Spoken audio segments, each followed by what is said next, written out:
saindo da visão humana e partindo para a visão de Deus. O coronavírus, eu penso que chegou ao limite das discussões, das ideologias políticas e extrapolou o nosso entendimento. Já fizemos vários comentários sobre o corona, opiniões. Uns são a favor a grande divisão entre a economia e a saúde está nos trazendo um grande estresse, além do que deveria ser. Uns têm a opinião que a economia ela deve voltar o mais rápido possível.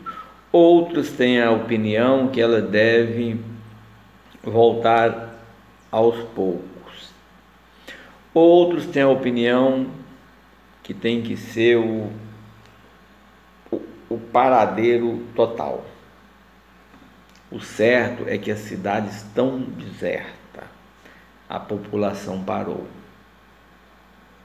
Eu não quero entrar mais nesse mérito do que é certo, do que é errado, até porque os grandes países, né, os grandes estudiosos nos assuntos, né, os países da melhor saúde do mundo, né, melhor saúde do mundo, que são, me parece que Andorra é um deles, a Islândia é um país de uma saúde impressionante, Suíça, Espanha, França, Japão, Alemanha, são países com grandes estudiosos e uma saúde bem mais evoluída, o sistema de saúde bem mais tranquilo.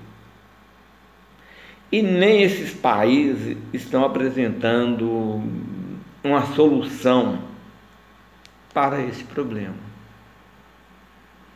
Então eu penso que o momento é deixar para que os cientistas, os autoridades, né, que entendem do assunto, eles quebrem a cabeça e procurem uma solução do ponto de vista humano.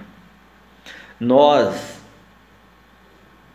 simples seres humanos, que no momento eu penso que o melhor é pensar, refletir, entender aquele versículo que diz: aquietai-vos e sabeis que eu sou Deus. Antigamente, em tempos anteriores a Cristo, houve uma grande crise que o profeta Joel fala sobre uma crise enorme que passou pela terra, na região dele lá. E ele alerta o povo, ele conclama o povo, e ele diz assim: ouvi isto, vós anciãos, e escutai, todos os moradores da terra, porventura isto aconteceu em vosso dia, ou nos dias de vossos pais? Porventura, isso aconteceu. Quando que isso aconteceu? Foi no passado, está acontecendo agora, ou vai acontecer?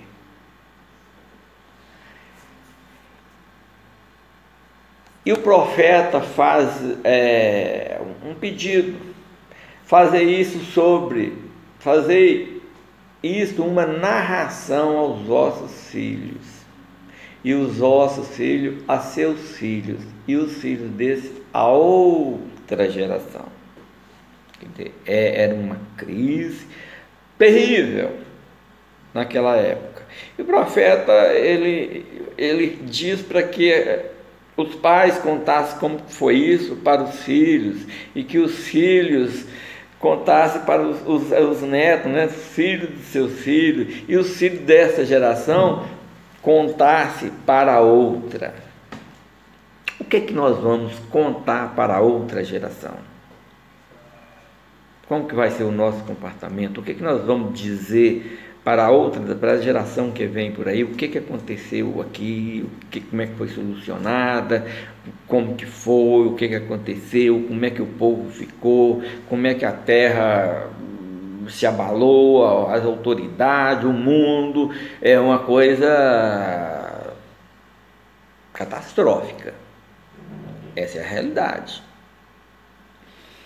E a coisa foi tão grave que o profeta Joel fala assim, ó: o que ficou da lagarta, quer dizer, tinha uma lagarta comendo tudo ali, o gafanhoto comeu. A lagarta deixou alguma coisinha lá, o gafanhoto veio, comeu tudo. O que ficou do gafanhoto, o gafanhoto ainda deixou ali uma rebarbazinha. A locusta comeu. A locusta veio, né? E o que ficou da locusta, o pulgão comeu. Fato é que não restou absolutamente nada, né? Extrema pobreza, extrema destruição, extrema falta de paz, agonia, angústia, né? E o profeta Joel, ele compara assim: despertai-vos bêbados. Esse bêbado não é no sentido etílico, é no sentido de estar meio assim, embriagado, sem o foco, sem um rumo a seguir.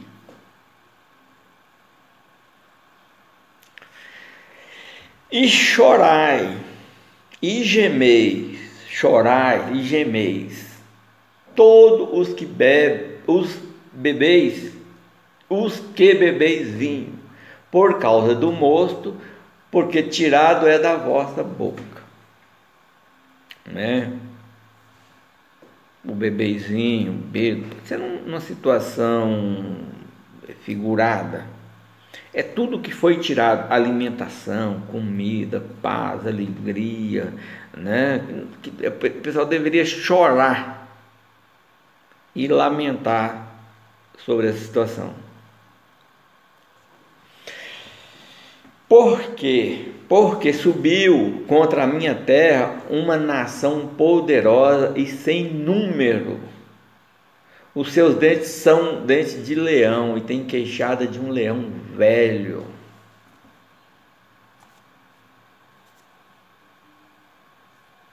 Impressionante, né? Essa situação, essa crise. Olha como o profeta Joel, ele descreve essa crise, né?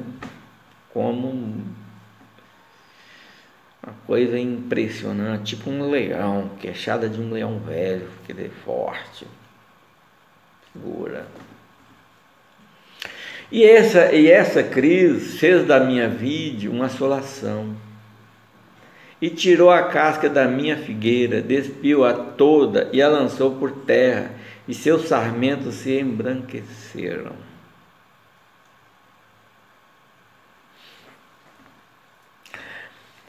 Lamenta como a virgem que está cingida de saco pelo marido da sua mocidade. Me parece que está referindo aí a uma pessoa que casou muito nova, né? E o marido faleceu.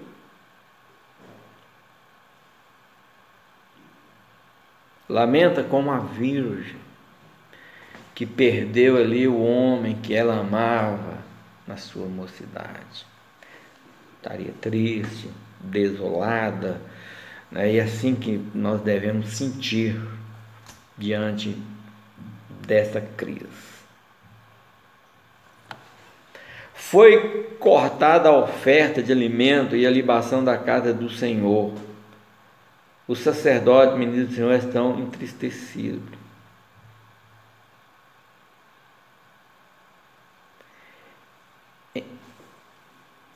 Gemei, assim, numa espécie de vergonha, os agricultores, os vinhateiros, sobre o trigo e a cevada, porque a colheita do campo pereceu. Não houve colheita. Tudo estava sendo plantado, né, normalmente, e de repente assolou essa sequidão enorme sobre a terra e perdeu tudo.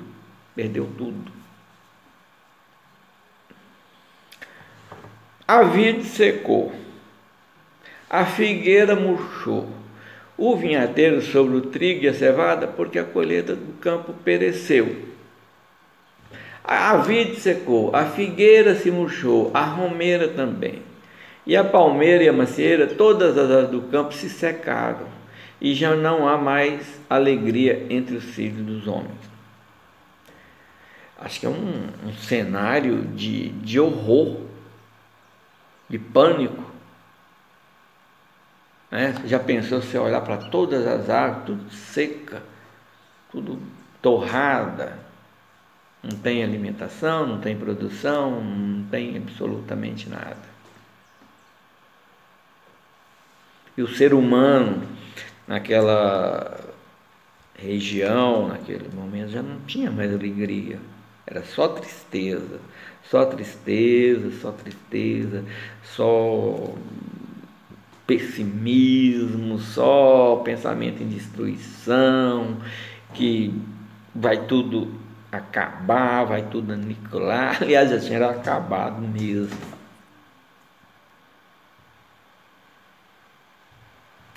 Então, o profeta Joel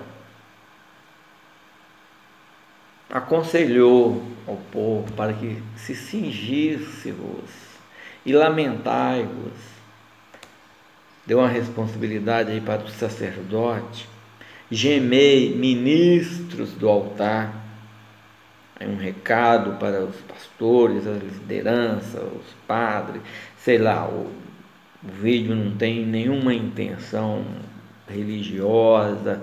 A gente está só fazendo um exemplo, como pede o profeta, que a gente conte para os filhos como foi, aconteceu no passado e o que nós vamos contar para a geração futura, para a gente contar para os nossos filhos, para eles saber que isso aconteceu e teve solução.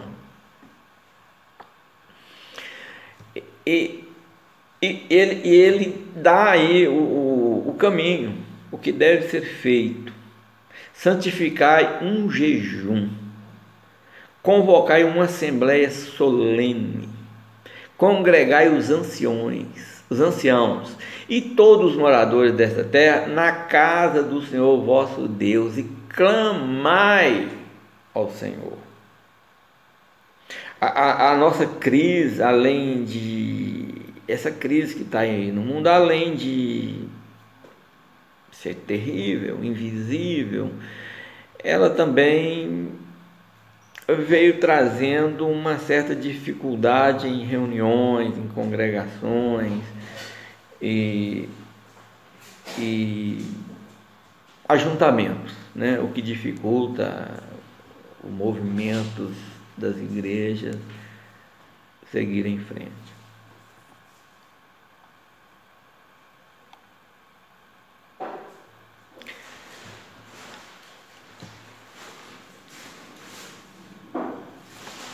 As sementes apodreceram-se debaixo dos seus torrões.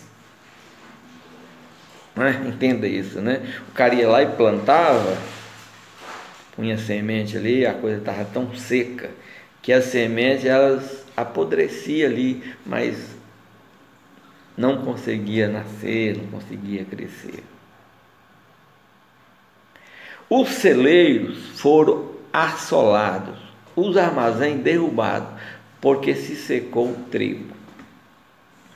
Então, me parece que houve uma grande invasão aos celeiros. Na época dos nossos pais, tinha aquele hábito de fazer a despensa, que era cheia de arroz, cheia de feijão. Então, aquele povo tinha os celeiros, as economias ficavam em alimentação ali guardada, para ser vendida, para ser trocada. E parece que ali houve uma grande invasão, né? Porque os armazéns foram derrubados, porque eu sigo o trigo, porque se secou o trigo, né, o trigo secou, pode também, à medida que talvez não seja uma invasão, os celeiros foram esvaziando, o pessoal foi comendo o que tinha e não produzia mais, até derrubaram as casas, né? Pode ser isso também. Como geme o animal, até o animal, né? Coisa sobrou, não diz o outro, não faltou ninguém. Sobrou até para o animal. Como geme o animal, as manadas de gado estão confusas. Até o gado entrou em estresse, em confusão, em conflitos, sei lá como. E por que elas estavam confusas? Porque não tinha mais pasto, não tinha mais comida para o gado. Também os rebanhos de ovelhas estão perecendo. As ovelhas, gado, tudo acabando, além da alimentação, do trigo, do azeite, do mosto, aquilo, né, da romã.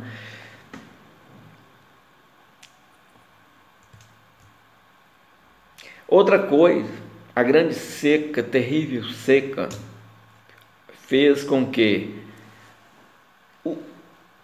também todos os animais do campo bramam a ti. Até os animais do campo estavam bramando a Deus do seu jeito, da sua maneira, não sei como, porque as correntes de água se secaram e o fogo consumiu os pastos do deserto. Não é? Impressionante. Era seca, era fogo queimando os desertos, os animais do campo, até nas florestas, torrou tudo, pegou fogo, queimou tudo, e os animais do campo. Muitos devem ter morrido e alguns já, como diz, já estavam clamando, esperando uma solução.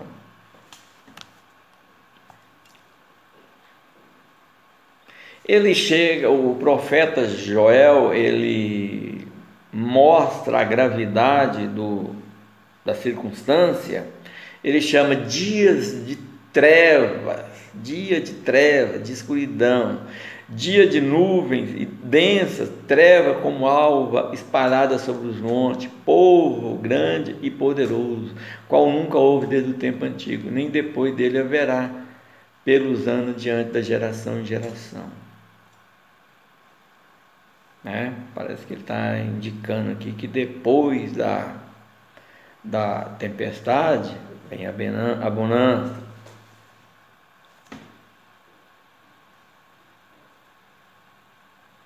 Na realidade, toda essa narração do profeta Joel, no meu modesto entendimento, simples entendimento, ele está se referindo totalmente à volta de Cristo.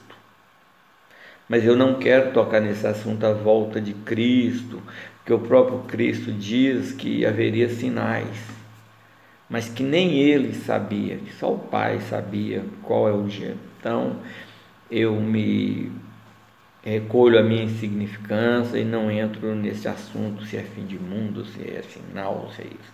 Então, apenas lembrando as pessoas que houve isso e que teve a solução.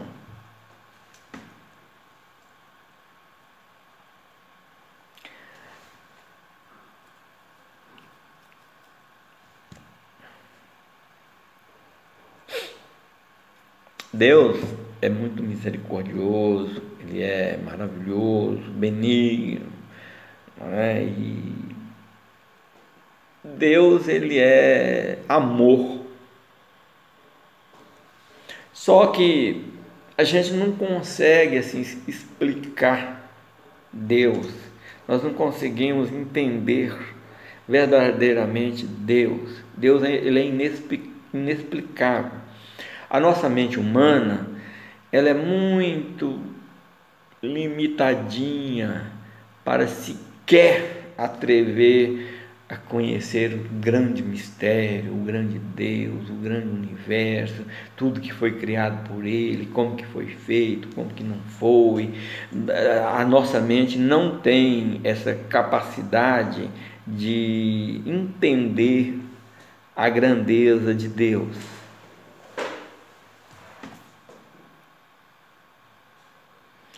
E aí, né, o profeta Joel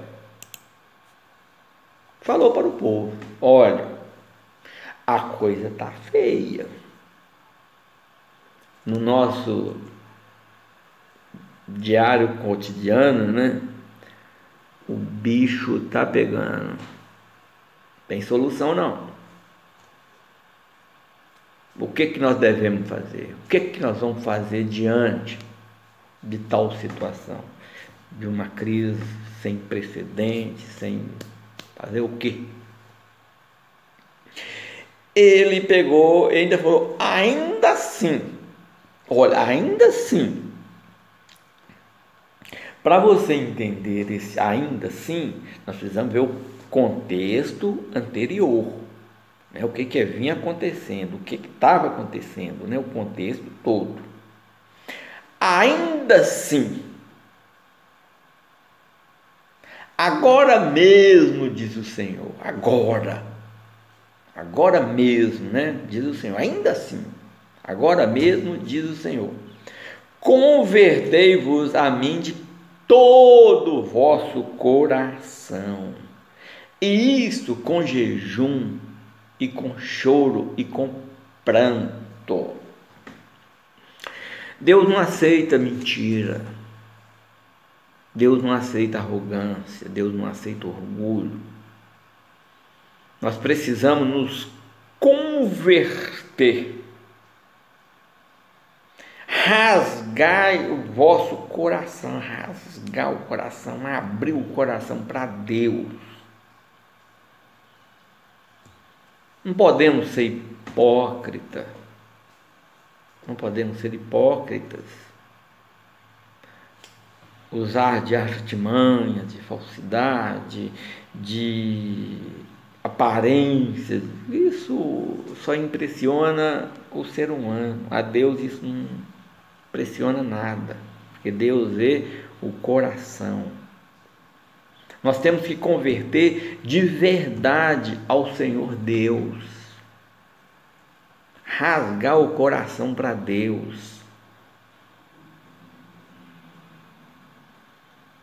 fazer o jejum totalmente concentrado em Deus. Aquele jejum que não precisa, talvez hoje, com esse afastamento, a proibição aí dos aglomerações, aquele jejum com o coração quebrantado e contrito a Deus e de verdade, não para ser visto. O choro, o nosso choro deve vir do nosso interior, do nosso coração, do nosso quebrantamento diante de Deus. Não pode ser um choro teatral, um choro de ator.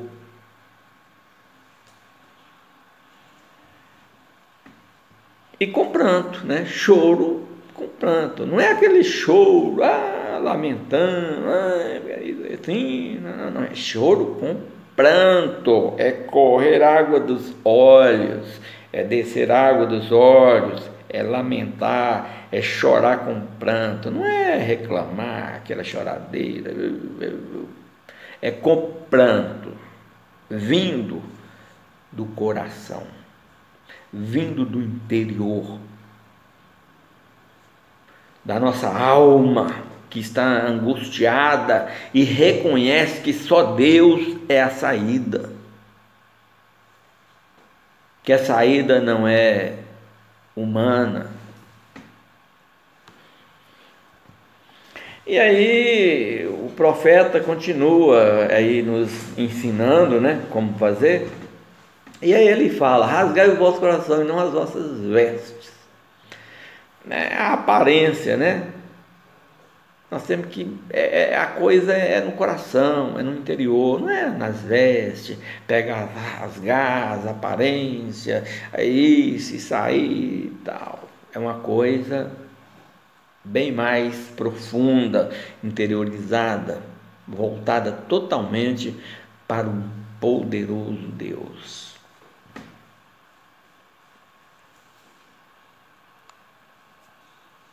E fala ainda: quem sabe se não voltará e se arrependerá, e deixará após si uma bênção em oferta de alimento e libação para o Senhor. Impressionante. Quem sabe? Deus pode arrepender. Engraçado, né? Deus é onisciente, onipresente, onipotente. Como pode Deus se arrepender? Eu creio que esse arrependimento de Deus, ele é figurado, uma imagem de linguagem para a gente entender, porque logo no texto, um pouco atrás, ele fala que Deus é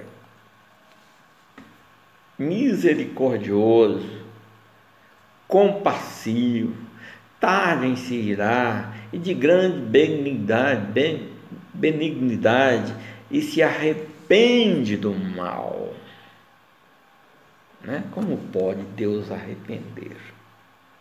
Há vários textos na Bíblia que falam que Deus não é homem para se arrepender, e vários trechos falam que Deus não arrepende.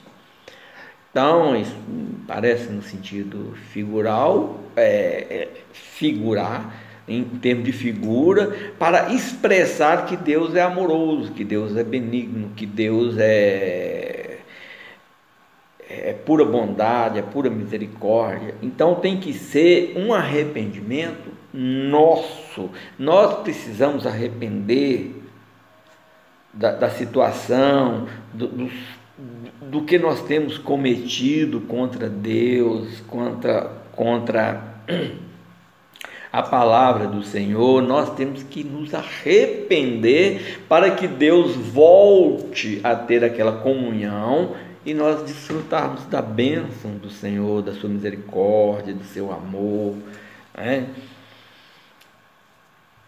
Então o Joel, ele fala: congregai-vos, povo, chore o sacerdote, ministro do Senhor, entre o alpendre e o altar, e diga: poupa a teu povo, ó Senhor, e não entregue a tua herança ao opróbrio,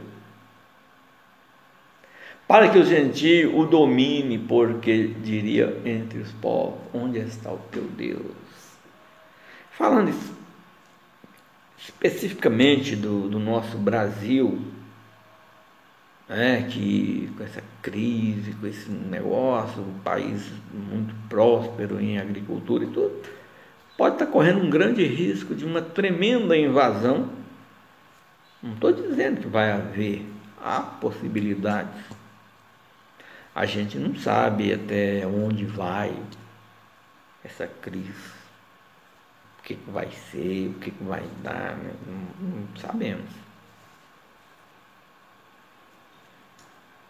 E depois que o povo ele se arrependeu, se humilhou, se chorou, e ajoelhou, e prostrou, e confessou que Deus é Deus e que só Ele poderia mudar aquela situação, Deus mostrou-se zeloso da sua terra e compadeceu do seu povo. Deus mostrou-se zeloso, voltou para a terra e compadeceu do seu povo. E Deus ainda falou: olha, agora é tempo de alegria, é tempo que voltamos para Deus, que já estamos em comunhão com Deus, em alegria com Deus. E Deus fala assim: e o Senhor respondendo disse ao seu povo, respondendo o quê? As orações, o jejum, o quebrantamento verdadeiro. Eis que vos envio o trigo e o mosto e o azeite, e deles serei farto, e vos não entregarei mais ao pobre entre os gentios. Olha que diante de um comportamento humano, de arrependimento genuíno, verdadeiro, Deus cuidou e cobriu aquele povo de fartura, de bonança, de grandes coisas, né?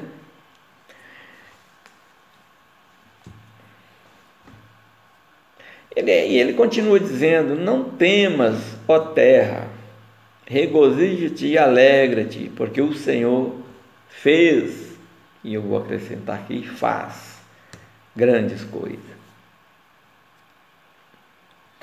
Não temais, animais do campo, porque os pastos do deserto reverdecerão, porque o arvoredo dará o seu fruto, e a vide e a figueira dará a sua força. Como a situação começou a melhorar, começou a caminhar, começou a voltar a bonança, a alegria.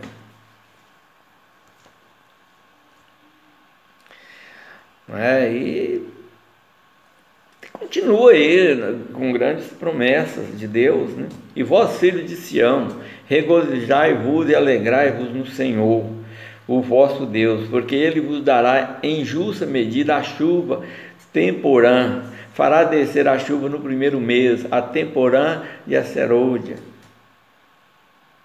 E as eiras se encherão de trigo, e os largares transbordarão de mosto e azeite. Que grande promessa, né? Que grande maravilha. E restituirei os anos que comeu o gafanhoto, a locusta, o pulgão, a lagarta, o meu exército que enviei contra vós. Voltando no texto lá atrás, né? A gente até brincou, não sobrou nada. A locusta comeu o gafanhoto, pulgão, foi uma tragédia toda. Né, o exército que Deus enviou contra vós, né? Nós temos que pensar isso. A nossa incredulidade, a nossa dureza de coração, a nossa vangloria, né? Se auto promover, o orgulho. Deus envia um exército para que nós baixamos, como diz o ditado, a bola, ficamos mais humildes, mais simples, mais amoroso. Porque depois de passar por um jejum, oração, choro, desespero, tristeza, angústia, dor, sofrimento, se o ser humano não melhorar um pouco mais com isso, eu não sei o que dizer. Né? Porque tem gente, tem pessoas que é como diz aquele ditado: o mesmo sol que endurece a terra é o mesmo que derrete a cera. Os corações, as pessoas não são iguais. Muitos, quando se depara com uma situação de dificuldade, de sofrimento, da morte iminente, da catástrofe iminente, voltam para Deus. Há outros que têm a capacidade de endurecer mais o coração e ainda zombar e blasfemar de Deus. Onde está o seu Deus? Né? Ainda perguntar para o outro, onde está Deus? Né?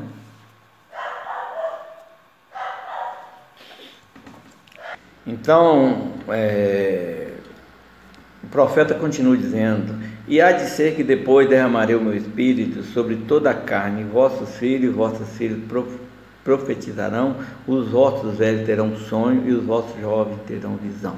Isso quer dizer assim, os vossos velhos terão sonho. Não é aquele sonho de sonhar à noite, não, é sonho, é renovação de vida, é querer continuar indiferente da idade. Estou com tantos anos, não sei mais para ir. Não, os velhos vão ter sonhos, vão sonhar.